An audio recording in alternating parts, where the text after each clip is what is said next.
Comment va se passer l'année 2020 pour le marché de l'automobile? Pas très bien, dit l'association des constructeurs européens, Nicolas Dose. Les ventes devraient reculer pour la première fois depuis 7 ans. Ça va être un ralentissement sévère, Nicolas? Pas en 2020, du moins 2% par rapport à plus 1,27 en 2019, donc c'est pas un gadin. La grande question c'est, est-ce que c'est la fin de l'âge d'or de l'automobile? Alors l'explication immédiate, fort tassement des ventes en Chine, ça c'est clair, et puis même ralentissement de la croissance dans les pays développés, donc ça c'est l'explication immédiate.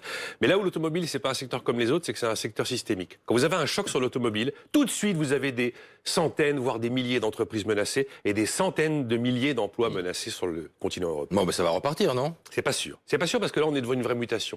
D'abord on est devant une mutation industrielle. Vous savez, le diesel ça a été le carburant roi, maintenant c'est le carburant à abattre et demain c'est le moteur thermique. Voilà. Seulement on transforme pas une usine de moteur thermique en usine de moteur électrique ou de moteur à hydrogène comme ça. Ça prend un peu de temps, la mutation de l'outil industriel, et les normes vont plus vite que l'outil industriel. Alors on nous dit l'électrique c'est génial, et puis on va avoir le gros débat sur la facture carbone de l'électrique. Elle n'est pas au pot d'échappement, elle est ailleurs, mais elle est très importante. Et il y a des emplois menacés, et derrière des sous-traitants, mais ils sont légion, dans la plasturgie, dans la métallurgie ou encore dans la chimie. Et puis il y a aussi une mutation politique.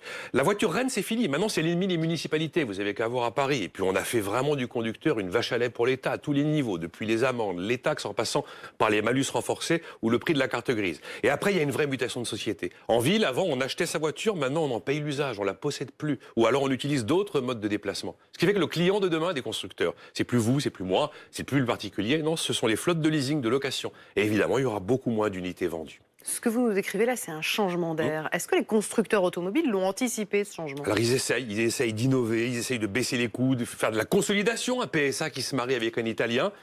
Ça suffit pas. Alors effectivement, maintenant ils se tournent carrément vers les États. La filière, avant Noël, a obtenu 2 petits fonds de la part de Bercy pour essayer de garder la tête hors de l'eau. Et les Allemands viennent de le faire. Le ralentissement automobile, ça a coûté 0,7 points de croissance à l'Allemagne en 2019. C'est pas l'épaisseur du trait. Et la filière a demandé officiellement l'aide d'Angela Merkel.